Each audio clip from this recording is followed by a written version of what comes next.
سبحانك لا علم لنا إلا ما علمتنا إنك أنت العليم الحكيم.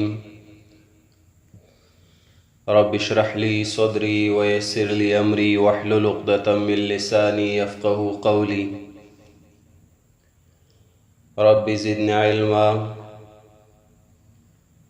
رب يسر ولا تعسر وتمم بالخير.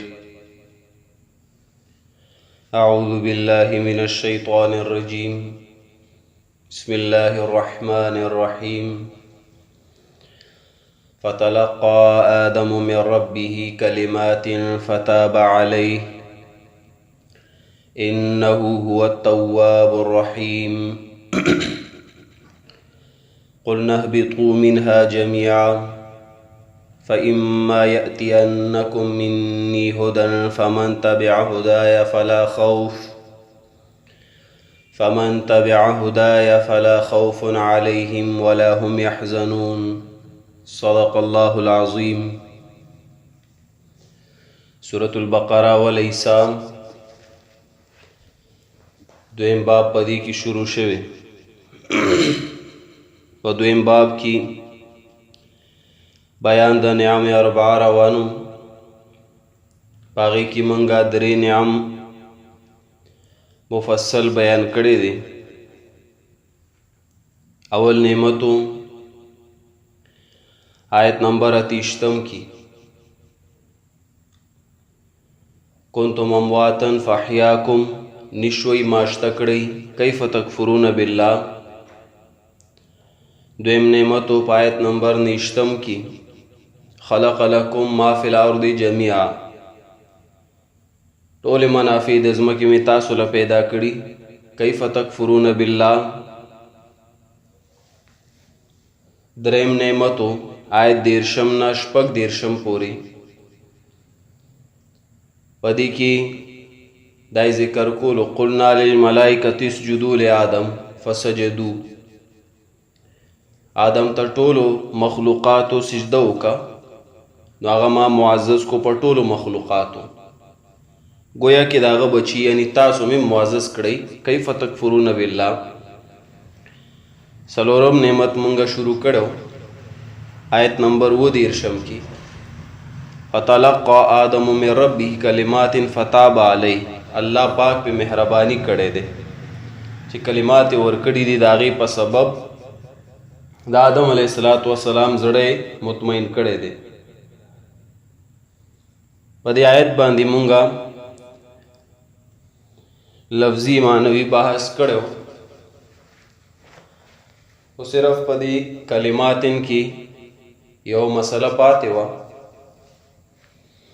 چې د دې کلماتن نه مراد څه شی دی. نو هغه مونږه د قرآن کریم د آیت سورة الاعراف 30 نه مونږه وضاحت کړي چې کلمات قرآن په خپل ذکر کوي. ربنا ظلمنا انفسنا وان لم تغفر لنا وترحمنا لنكونن من الخاسرین. دا کلمات ته مراد دي او په دې حدیث مشتا مرفوع متصل حدیث دی دا غینم ثابت ده چې مراد ته دغه قرآنی کلمات دي. اوس کا یو تن د دې خلاف आवाज کوي او بل څه شی لټي یقینا چې دا جرم کوي مجرم دی. لکه په دې ځای د نن زمانه اکثر مفتیان چې وګوري مبتدعين اغي یو حدیث ذکر کړي دي او بیانې چې هغه صراحتاً د قرآن او د صحیح احادیثو خلاف دی. حدیث ذکر کئی او کتاب دے مستدرک د حاکم، مستدرک د امام حاکم پائے کہ امام حاکم ذکر کئی او دا روایت د تبلیغیانو مشر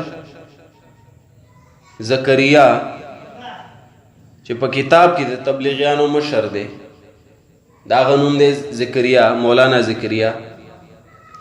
کتاب لیکل دی فضائل اعمال، هغه هم دا حدیث راوړی دی په خپل کتاب کې.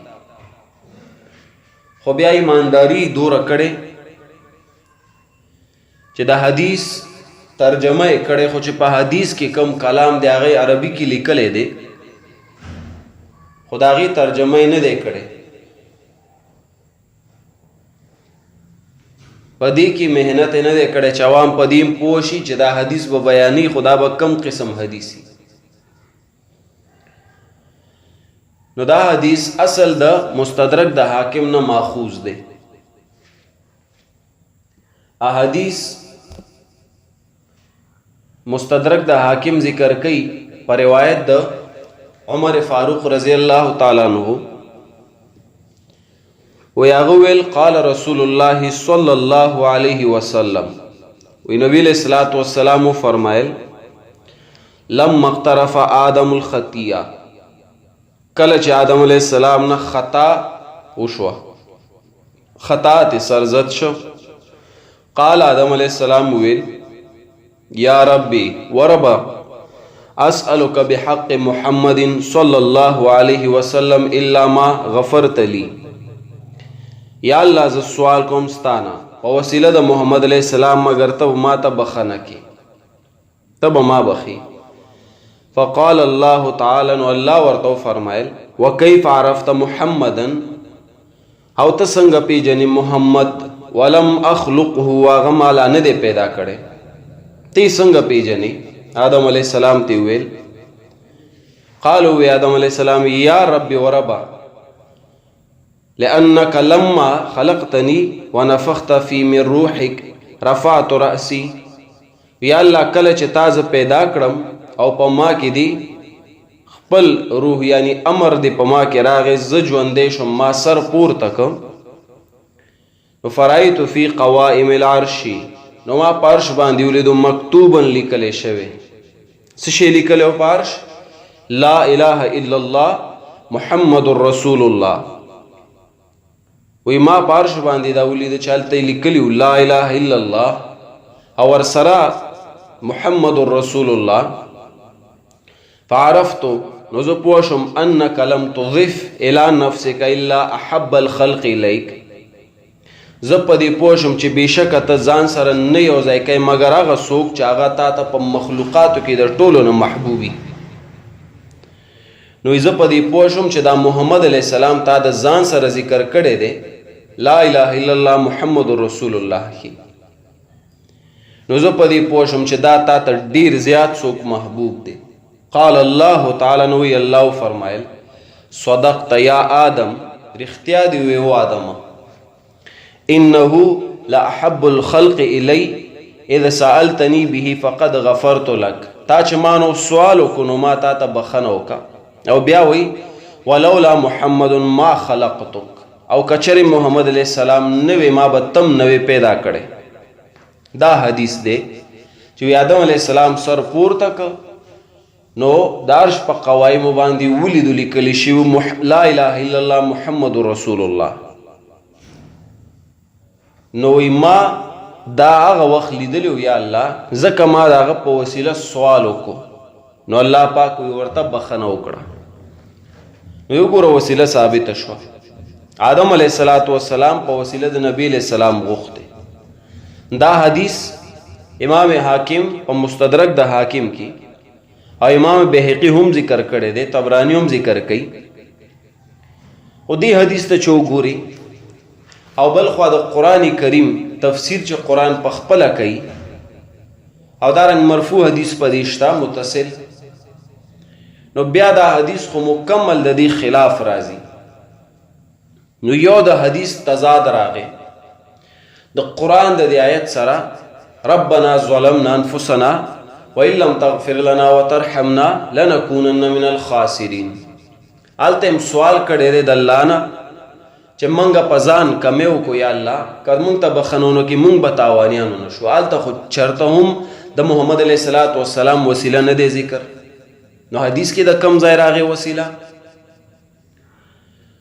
نو یو خو د دې آیت سره د دې تضاد راغی. نور هم داسې د قرآن آیتونه دي چې په دې احادیث بیانولو سره د هغې سره تضاد راځي، خلاف راځي. لکه حدیث په سر کې وایي لما اقترف آدم الخطیه، آدم نه چې کله خطا وشوه، ګناه ترې وشوه. حالانکه مونږ د سورة الاعراف آیتونه پرې راوړلو چې هغه ګناه نه ده، فنسیه د هغه نه هیر شوی و. او الله فرمایي هغه ما قصد کوونکی نو موندلی، قصد یې نو کړی، اراده د ګناه نه وه، هغه نه هیر و، ګناه ترې نه دی شوی. نو حدیث چې ته اوس بیانې نو آدم علیه السلام ته ګناه ثابتېږي. نو د دې خلاف ورزي راغی د قرآن سره.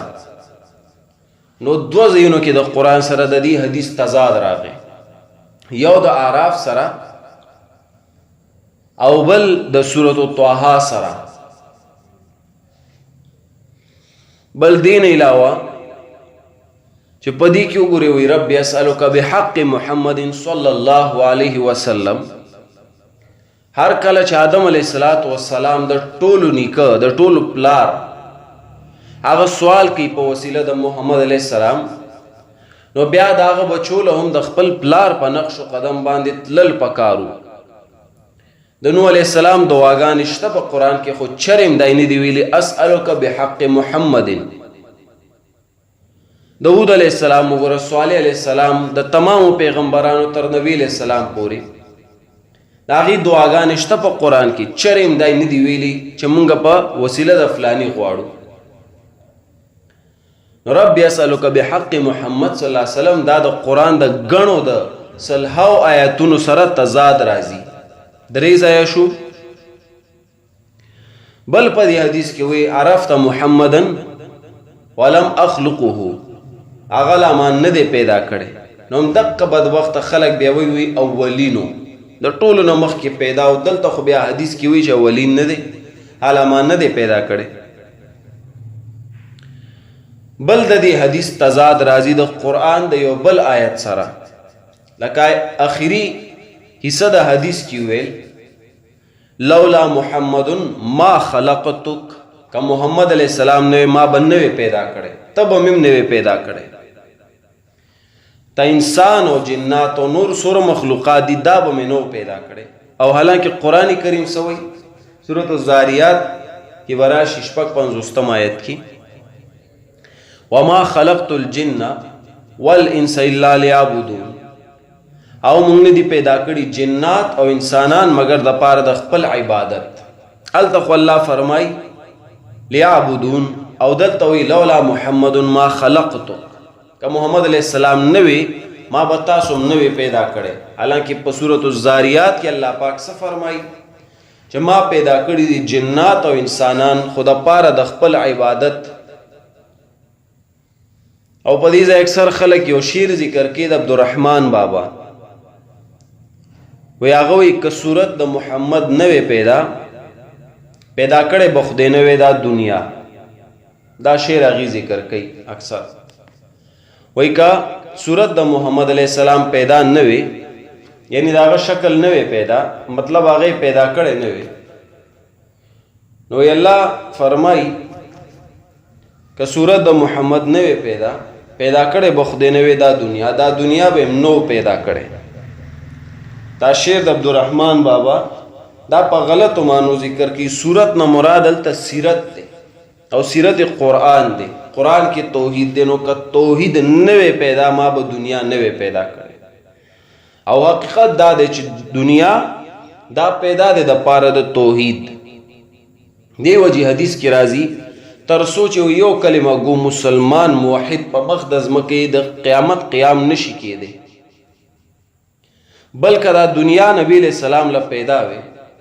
نو دا هغه د وفات سره په کار او چار یو شی فنا شوی، یو شی ختم شوی، بیا ولی اوس موجود لري دنیا، ځمکه اسمانونه انسانان جنات ټول شته، بیا خو ختمېدل په کارو.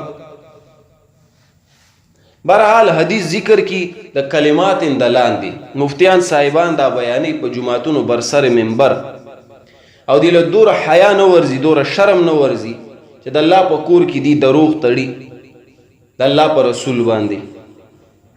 دا خو د قرآن سره د دې تضاد شو. په دې علماو هم ډیر کلام کړی دی، لکه دا کوم کتاب چې دا حدیث راوړي مستدرک د امام حاکم، د دې کتاب تلخیص لیکلی دی امام ذهبي، کتاب خالص کړی دی ځکه په مستدرک د حاکم کې ډیر زیات ګندونه دي، موضوعي روایت پکې ډیر زیات دي. بعض علما دی باره کې وی دا په خپله وی شیعه او رافضي وو، دی وجې وی د هغه کتاب کې زیاتر موضوعي روایات به ګوري. خو امام ذهبي رحمت الله علیه کمال کړی چې هغه په خپله یو کتاب لیکلی تلخیص مستدرک په نوم، چې په هغې کې د امام حاکم د دې مستدرک صفائی داسې کړی چې صحیح احادیث یې ترې راغستي او غلطو کې ورسره ملګرتیا نه دی کړی، صحیح کې کړی دی. نو تلخیص مستدرک کې امام ذهبي دغه حدیث ذکر کې او د دې د لاندې ولیکي موضوع دا د ځان نه جوړ شوی حدیث دی. د دې امام ذهبي رحمت الله علیه او بل کتاب دی میزان الاعتدال په نوم، کتاب دی د جرح او د تعدیل. جرح او تعدیل کې مجروح کول د یو غلط راوی او عدالت کول په باره د صحیح راوی، دا جرح او تعدیل اصل مقصد دی. نو میزان الاعتدال د امام ذهبي کتاب دی، پاغي کې وی باطل، دا روایت باطل دی. دارنګ د امام ابن کثیر رحمه الله هغه کتاب د البدایه هغه وی ضعیف دی دا روایت. او دا دواړه امام ذهبي او ابن کثیر شاگردان دي د امام ابن تیمیه رحمه الله. شیخ الاسلام امام ابن تیمیه هغه کتاب التوسل والوسیله کې هغه وایي چې باطل دی. دا کتاب التوسل والوسیله د شیخ الاسلام، مجموع الفتاوا د شیخ الاسلام وی باطل دی. نو استاد دا مسله کې چې باطل دی دا روایت، شاگردان خو به خود داسې وي. یاد ساتي د استاد ډیر اثر وی په شاگردانو باندې. دیو جی ملګرو له پکار دا د کوشش دی دا کوي چې د استاد نه سبق وای نو اول دی استاد وګوري چې نر دی او کدلا، نو کنرتوب پکې وي نو وایا داغه سر و پتا راشي، تقوا پکې داغه نه سبق وایا سر و پتا راشي. او کدا هر چا نه دی سبق وي، هر چا ته دی غوږ کې خداغه سر و در باندې راځي، نو بیا په غلطو لارو خوشي. نو امام ابن کثیر او ذهبي کې دا کمالات دا د شیخ الاسلام ابن تیمیه د وجه راغلي دي. او دا یو ډیر لوی انسانو، دا ډیر لوی انسانو. د دې په قدر قیمت هغه څوک ویږي چې څوک په قرآن باندې پوه وي، څوک په حدیث د پیغمبر پوه وي. ناپوه خلک به د په باره کې ډیر بکواس کوي. د امام ابن تیمیه دا داسې انسانو چې خپل ټول عمر د دین د خدمت دپاره قربان کړ، دې حده پورې چې د هغه نیم نه زیات عمر په زندان په جیل کې تیر شوی دی. او دنیا نه داسې حالت کې تللی چې دا بغیر نکاح تللی واده هم نه دی کړی. سبب یې څه چې دین په خدمت کې دی لګیا او دوره تکالیف و دوره جیل او قیدخانې وي چې دته سره موقع میلاو نشه. نو خپل ټوله زندگی په دین قربان کړي. نو اوس پکې د 400 میلو روچت شوی دی یو مولا یو پیر، هغه د شیخ الاسلام ابن تیمیه په باره کې کورس پڑھاوي چې وی دا غلط سړیو. بهرحال اسمان طرف ته توکاڼي توکل دا خپل مخ ګنده کول دي. دا غو مثال د نور دی د شیخ الاسلام ابن تیمیه. نو کته نه د کوتری غابي کنه ورته پاغه بسا سره غورځي. ابن کثیر البدایه کې وایي چې دا روایت ضعیف دی. حافظ ابن حجر اسقلانی رحمه الله داغه کتاب دی لسان المیزان، هغه وایي دا روایت باطل دی. مولا علی قاری داغه کتاب دی کتاب المسنون، هغه وایي دا روایت موضوعی دی. بهرحال ډیر کتابونه دي په دې چې هغه کلام کړی دی په دې روایت. او د دې باز راویان هم داسې دي چې پاغي باندې هم کلام شوی دی. که یو راوی دی عبدالرحمن ابن زید ابن اسلم، دی باره کې هم دغه علما وایي چې دا وضع الحدیث څوک وایي شیعو. بهرحال دغه راوی هم ټیک نه دی او روایت هم صحیح نه دی. مکمل روایت چې صحیح نشو نو راویان پکې د کومه صحیح شو، یو راوی هم پکې صحیح نه دی. په دې حدیث کې چې کم ذکر کړي دي صحیح نو هغې ته د دروغو نسبت کړی دی. اوس بل خوا چې لاړ شي د امام سیوطي کتاب وګورئ در منصور، هغه پکې نور څه تپلی دي، هغه پکې لږ نور هم مخکې تللی. سیوطي په در منصور کې وی آدم علیه السلام بالکل په وسیله باندې دعا غوښتې. مستدرک د حاکم خو بیا هم گزاره کو نبی علیہ السلام صرف ذکر کړ، د ورپسې 5 تن پاک واچولو. 5 تن پاک نبی علیہ السلام، حضرت علی، فاطمه، حسن او حسین رضی الله عنهم اجمعین. وی دا 5 تنان د دی په وسیله باندې آدم علیہ السلام سوال کړی دی، د شیعه د پاره دلیل جوړ کړ. بهرحال علما د امام سیوطي باره کې وی چې دا هغه سړی دی چې دا به د شپې خشاک را جمع کولو، څه معنی د شپې به علم را غونډولو، د شپې به لګیاو، نو هغې کې خامخا ضروري اشیاء هم جمع شي چې د شپې ته خشاک جمع کې په هغې کې لړم مار وغیره هم راتلی شي. نو سیوطي نه غلطیانې راغلی دي، موږ به د هغه غلطیانو پسې نه ځو. او دقه د سیوطي کتابونه په آخري درجه کې خاص کر جلالین پڑھاوی، چې د دې مدارسو نه په آخري درجه کې دا تفسیر دا مولیان وي، نو دا مولیان و خامخا ګنده د دې مدارسو نه روزي. الله پاک دلته وی فتلقى آدم من ربه کلمات، نو اغستو آدم علیہ السلام د خپل رب نه کلمات، څه کلمات چا قرآن ذکر کړی دی اعراف کې، ربنا ظلمنا انفسنا وان لم تغفر لنا وترحمنا لنكونن من الخاسرین.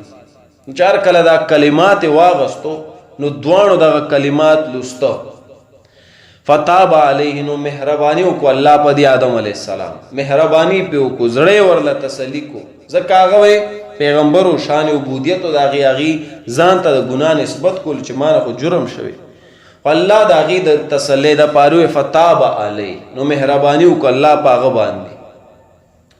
انه یقینا د الله هو التواب، عمده الله توبه قبلون کې دی، الرحیم مهربان ذات دی، دا الله توبه قبلی هر وخت دی، ځکه الرحیم مهربان دی، ډیر زیات مهربان دی په ټولو خلقو باندې.